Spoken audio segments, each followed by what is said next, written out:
Welcome to the Unitarian Universalist Church of Amherst. My name is Laurie Kaznicki. I have been a member of this congregation for almost 20 years, and I have been a UU for 35 years. I currently work with the Connections team, the Green Justice team, and Faith Development. We are so glad you have chosen to spend your Sunday morning with us. Our minister, Reverend Michelle Buchheit, is out of the pulpit this weekend and next. Today, our speaker is John Snodgrass, a frequent and popular guest to our pulpit. John will now offer some words of welcome.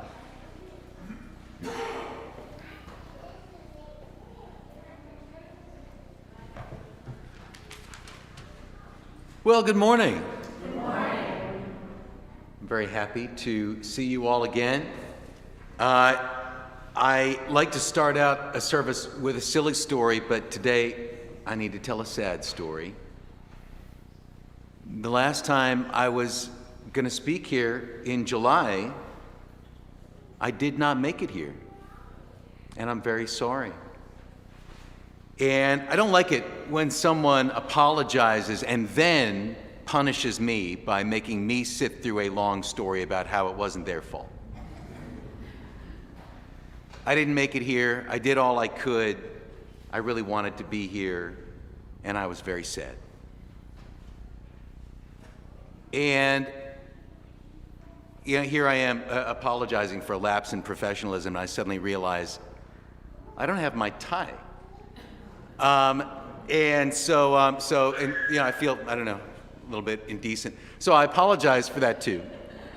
And I'm just going to have to ask if you can find it in your hearts to imagine me fully clothed. Actually, I do have a little silly story. So a ham sandwich walked into a bar, and the bartender said, "Sorry, we don't serve food here."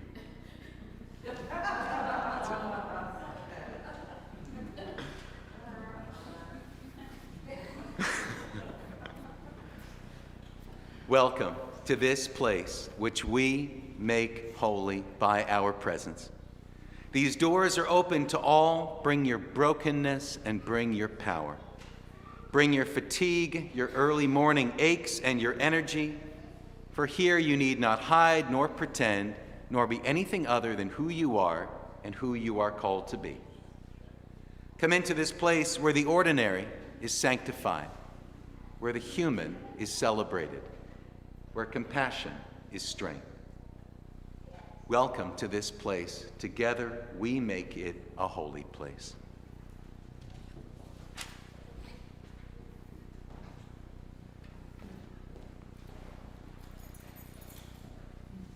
For those gathered here in the chapel, I urge you to actually turn off your phone completely to free up web bandwidth for the live stream. Our Wi-Fi is wobbly, and we want our online community to have as full an experience as possible. If you should need a little extra hearing support, we have assisted hearing devices at the usher station at the back of the chapel. Feel free to borrow one for the service. Our gathering music can be found in the gray hymnal number 360. The lyrics will also be projected up front. Let's rise in body and spirit and embrace the day.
seated.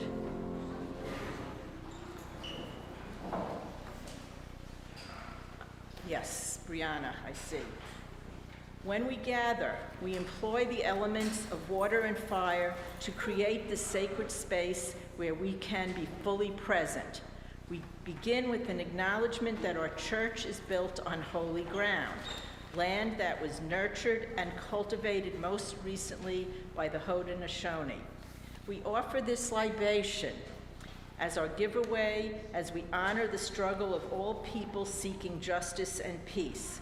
We seek the courage and wisdom to heal the wounds of the past and build a better future with all our neighbors and fellow creatures together. It is also our custom when we gather to light a chalice. The chalice is a cup or vessel that symbolizes Unitarian Universalism and the gathered community. The flame represents the spark that each of us brings to represent the light of truth, the warmth of community, and the fire of our commitment to bring more compassion and justice to the world. Please join me in our chalice lighting words. We gather this hour as people of faith, with joys and sorrows, gifts and needs. We light this beacon of hope, sign of our quest for truth and meaning, in celebration of the life we share together. Each week, we make time in the service to acknowledge the joys, concerns, and sorrows that we bring with us, affirming that all of who we are can be held in this container of love. We give this expression by placing a stone or shell on one of the table labyrinths at the front and back of the chapel. This is your invitation to bring your whole self here as the music plays.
Place a final stone in recognition of the joys, concerns, and sorrows of those who are participating online.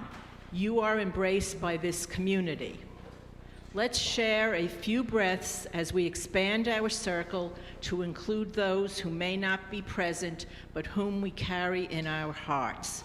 We bring into our circle of love and care those who are ill, those who are in pain, either in body or in spirit, those who are lonely, those who are overwhelmed and feeling lost, those who have been wronged. We hold in our hearts those who have been impacted by violence this week. May our hearts remain tender, even when we could create a wall around them. May we continue to find hope in the goodness of life and the source of love. Sometimes, affirming our place in the web of life is a comfort, and at others, it breaks our hearts. May we find strength and peace and the courage to carry on. Amen, and blessed be.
Would the children like to come up, please?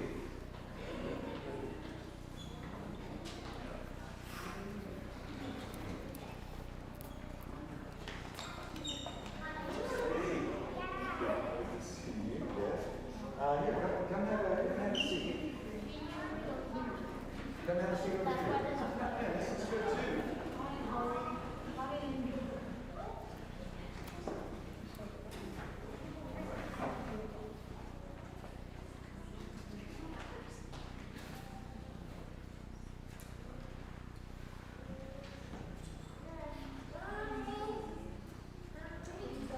So,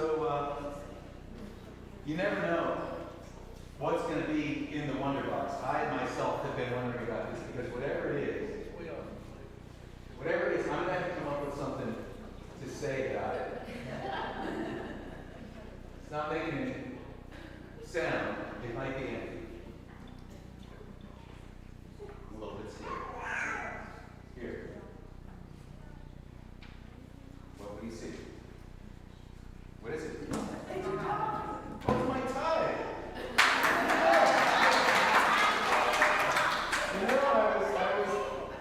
I was looking for this morning. I thought, where is it? Because here I am. I'm going to be speaking today about pigs. I said, where is my pig's tie? And now I know. So now let's think about this. When would somebody wear a tie? Yeah. Dressed to be fancy or just for fun? I like both. I like to do both of those things at a time. What were you going to say? Yeah, that's right. To look fancy, or you can wear a tie to look very serious, or for a special occasion. Yes. I go to church. That's right. That's right. So these are all really good reasons why somebody might choose to wear a tie. Now, this particular tie, what do we see on this tie? There's a whole bunch of pigs on this tie, and ever since I first saw this tie, I have wondered what kind of fancy special occasion would somebody show up with pigs on their tie? So I bring this question to you. If you had a pig tie, what kind of fancy special occasion would you wear it to? Yes. What? To a barbecue? That makes sense. That's right. It looked nice, but also, the reason the neckties were invented was so that you could, wipe your mouth at a barbecue, believe it or not. So that would be very appropriate. That's okay. What else? What other time might we wear a necktie with a pig on it?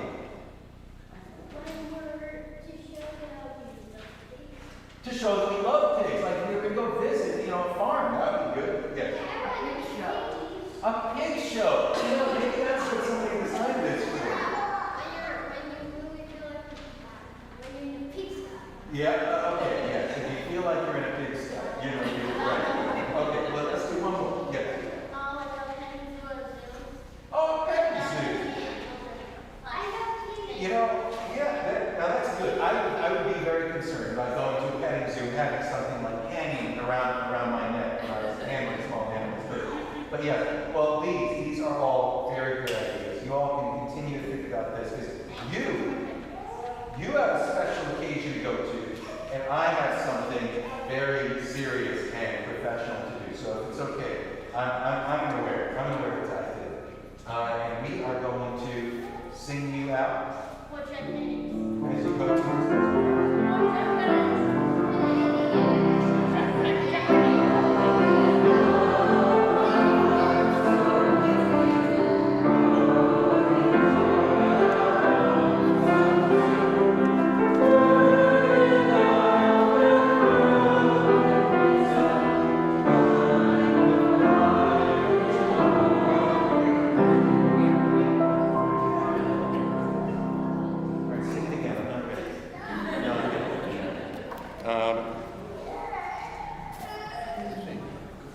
Okay, I think I got it.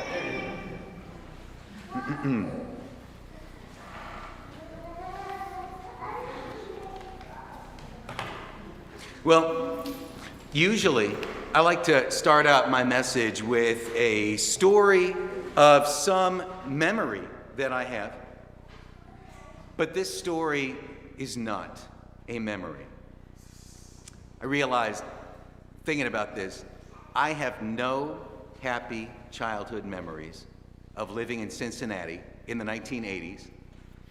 And the story I'm going to tell you is not based on a memory. It is based on something that I do not remember at all. As a matter of fact, I had to call my mom and say, "Mom, why is there a photograph of boyhood me dressed like a medieval squire with a pig? And also, where's the rest of the pig? All I see is the head." Like, did we go whole hog at a Renaissance fest? Did we visit Paisley Park? But the background's not a fairground. It clearly looks like a church, an actual Christian cathedral, delightfully festooned in holly leaves and crimson carnations, a Yule log, and other jolly talismans of pagan magic. And she thought a moment and she said, "Oh, that's the Boar's Head Festival. It's an Episcopal thing." And I thought, but I was Episcopalian into my 20s. I thought, Mom, you gave birth to me literally in an Episcopal church. I grew up in Episcopal churches, and I have never heard of weird, cultic, ritual stuff like this. And she thought a moment and then said, "Well, I guess it's a Cincinnati Episcopal thing." Then she helpfully explained that Cincinnati, Ohio, was known in the 1800s as Porkopolis because of all the meat packing and sausage making that went on there. And while other cities had feral cats, rats, and lizards, Cincinnati had wild piglets running around in the city streets. Plus, the fat rendering and soap making gave rise to a major hygiene product company called Procter & Gamble. Now, this, it turns out, was the 1800s, not the 1980s, although I did find Cincinnati to be a piggish place to live. And it turns out even that was pig-related since the riches of Cincinnati were born of selling pork rations to both sides of the Civil War. This tradition of the Boar's Head and Yule Log Festival has been practiced at Christ Church, Cincinnati from 1939 to the present. And apparently it requires the priest's firstborn son to dress like a village idiot. And seriously, doesn't that qualify as a form of child sacrifice? And they paraded this thing around the sanctuary on a silver platter, the Lord of the Flies himself, on a triumphant march around the aisles, while its sacrificial body got roasted in some subterranean hall and then served at a sort of northern pagan Thanksgiving ritual in the parish hall. And a whole pig, that's a lot of pork. Children have all left, right? Once, as a cater waiter, I had to help carry a spit-roasted pig for an event in Pennsylvania. And like the pole was really like greasy and the thing was heavy and it kept slipping off my shoulders. And at one point I accidentally said, "How far do we have to carry this greasy SOB?" And it was a moment of bad cater waiter decorum. And unfortunately someone overheard it. So then for the rest of the day, people kept coming up to me and asking me, "So where do I find that greasy SOB?" And I thought, we're in Pennsylvania. Throw a rock in the air and you'll hit one. Oh, you mean the pig? He's that way. I mean, walk in that direction. I think you'll be able to identify him. Anyway, whatever the event was, I don't remember. But it was clearly significant as an animal sacrifice to celebrate the sanctity of this gathering or community of guests. In the ancient world, before refrigeration, killing a boar or pig meant you had to gather not only the entire tribe, but all of the neighboring tribes, even the ones you didn't like, because you couldn't save it. It all had to be eaten that day. And the sharing of this undercooked meat was a sacrament that bonded all of the eaters as relatives. When my dad finally returned my call and found out that I wanted to ask about the Boar's Head Festival of Christ Church, Cincinnati, he huffed. And if he was standing outside, I think he would have spat on the ground. His Cincinnati recollections are not much happier than mine. And he finally said, in this acidic way that only Snodgrasses get to say it, "It's very English." Well, I responded, it is clearly not very Israelite. The most famous and mysterious religious attitude towards swine is in Judaism, and by extension, Islam, which gave shellfish the stamp of approval, but maintained Judaism's horror of pork. You know, hogs are the bad boys of the Old Testament, even more than lions and bears, even more than the Leviathan. You can actually eat the Leviathan. If you figure out what it is and find it, it's kosher. The laws of the Torah explain that pigs are unclean because, unlike other livestock animals, they do not chew the cud. And if you're unfamiliar with that expression, it means that pigs are gross because they don't cough up their mouthful of food and eat it again. This question of why the pig has been debated for 3,000 years. Some say it may have resulted from some ancient outbreak of trichinosis from eating undercooked pork. This makes sense until we consider that trichinosis is far less dangerous than anthrax, which is carried by cattle, sheep, and goats, but not by pigs, and which, if you get it, is like swallowing all 10 biblical plagues on Egypt at once, likely resulting in horrible death. So there's not much to recommend this theory of food, of food safety rationalization. Herodotus, the ancient Greek historian, reported 2,400 years ago that the Egyptians considered swine unclean, to the extent that anyone who was touched by a pig had to immediately sprint off and leap into the Nile. Egyptian pig keepers were an untouchable caste, only allowed to marry among themselves. But once a year on the full moon festival of Osiris, high priests would throw this big pork barbecue in the temple, and everybody was required to show up and eat. So it's possible the Hebrews inherited the pork taboo from the Egyptians, or outlawed swine because of its annual use in Egyptian rituals. Although if the liberated Hebrews were going to ban some animal to symbolize their break with Egyptian religion, it would have made more sense to outlaw the kin of the golden calf. But cattle are Leviticus approved, as long as they don't have cheese on top, which is thrice forbidden. You know, there are 613 commandments in the Torah, but 3 of them are, thou shalt not cook a goat in the milk of its mother. I don't know why. But apparently it was 3 times more important than thou shalt not kill, so everybody remember it. Some suggest that the pig is ritually unclean because it is habitually unclean. But this is pure slander, a literal smear campaign. The idea that pigs will root and wallow in their own filth. Pigs don't sweat like humans do, and they are tropical by nature, so they'll cool their skin by rolling in water or mud. Now, in the wild or in a large enough pen, they will fastidiously avoid rolling in mud that they have defiled with waste. But if you're fattening a pig in a small pen, especially in a desert climate like Israel or Egypt, then they don't have this choice and they will begrudgingly roll in whatever mud they can. So if the Hebrews and Egyptians consider this animal unclean, it's because they've removed it from its natural habits and habitat. But on Pacific Islands, people keep pigs like dogs as pets. And some even let them sleep in their homes.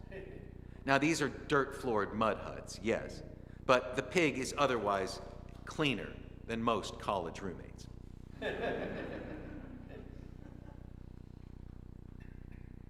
In the year of our Lord, 1340, the legend goes. This is okay. A medieval Oxford scholar was walking through the woods on his way to Christmas Mass, reading a book of Aristotle, when suddenly a wild boar appeared in his path, charging with its terrible tusks to gore this little nerd. But an unseen power compelled him to raise the heavy leather-bound book, and he bopped it on the head with this volume of pagan Greek philosophy. Now, interestingly enough, the credit for this went not to Aristotle, who certainly could have irrefutably proven himself the cause and mover of this miracle, but Jesus Christ was declared the victor and savior, and this beast became his gift, and then the head was paraded around the Mass to show triumph over sin. And this became the tradition of the Boar's Head Festival, which is celebrated in Cincinnati, and I've paraphrased this story from the glorious Good Tidings of the Christ Church website, which encourages you to attend because it's also a church fundraiser. I asked my dad to tell me more. Did you have to dress up like a duke? But he was finished on the topic. He said, I lit a candle, I said a prayer, and I was done. He did not get into the ministry for any minstrelsy or pageantry. He just does it to help people, which it turns out even priests can't do much of in the meanest city in America, which is why we left and spent the 1990s somewhere else. He wisely advised me to forget and move on, leave the past in the past, which I think is the best advice you could give to anyone who ever lived in Cincinnati. But I told him, sorry, I have no choice because I'm also a preacher now. And this is too profoundly stupid to hide under a bushel. I must shout it from the rooftops. He changed the subject and gave me some really good advice about some other stuff that I'm going through. Snodgrass stuff. I woke up this morning and I felt deep in my heart that this story of the boar's head was not going to help you to make sense of the world that we live in. My guiding philosophy as a public speaker comes from a quote by the poet Jarvis Cocker, who said, "We love to hear your story just as long as it tells us where we are, and that where we are is where we're meant to be." I always think about that before I get up in front of people. But I don't think that this boar's head story can do that. Although I am now making a mental note to read Lord of the Flies to my children to help them understand how Congress works. And I wonder, will I someday in the future get a call from one of my children, an adult, saying, "Dad, I just found this strange old photograph. Did the USA once get swept up in some kind of swine parade?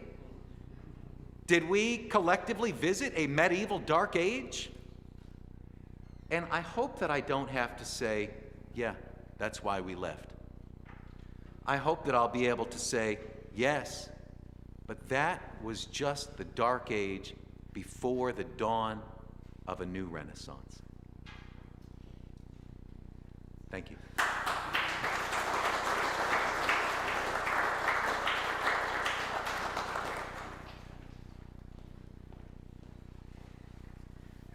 Our song of affirmation can be found in the gray hymnal, number 131, "Love Will Guide Us." Please rise in body or spirit as we sing.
Seated. We are a generous and thoughtful people, and it is with gladness that we affirm and promote our hope-filled faith. We support the work of this congregation with our time, our talents, and our treasures, and that includes both our pledges and our offerings. The offering will now be gratefully received.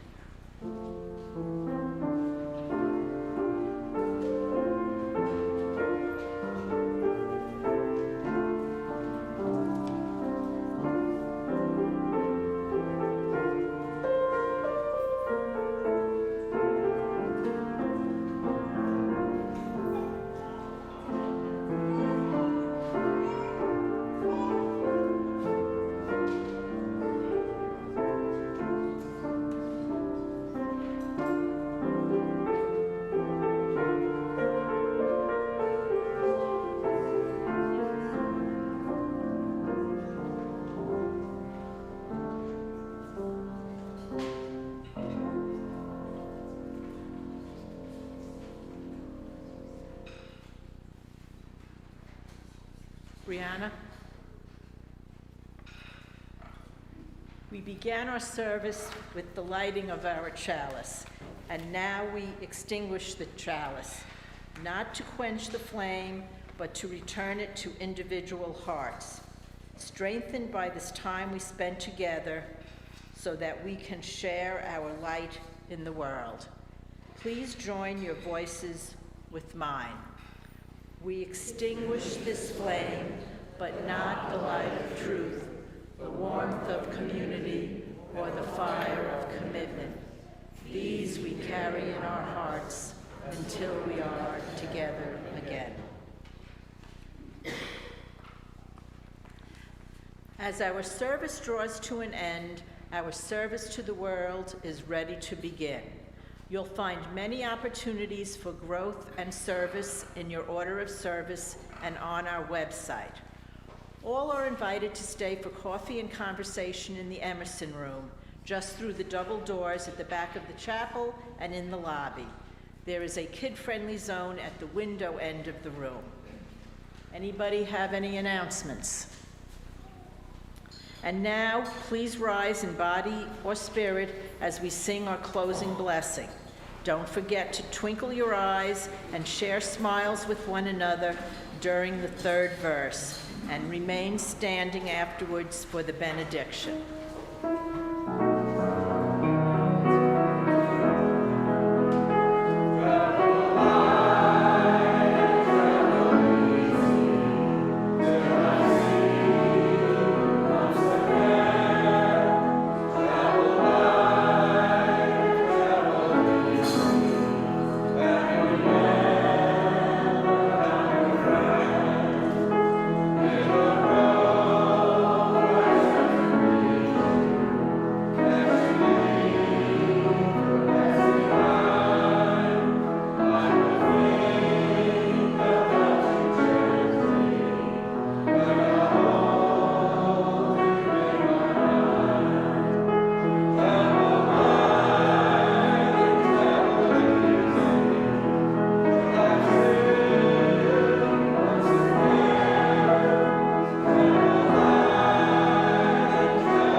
Together we have sanctified this space.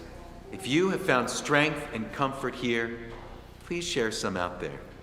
They need it. Remember that you are blessed and you are a blessing and you are not alone.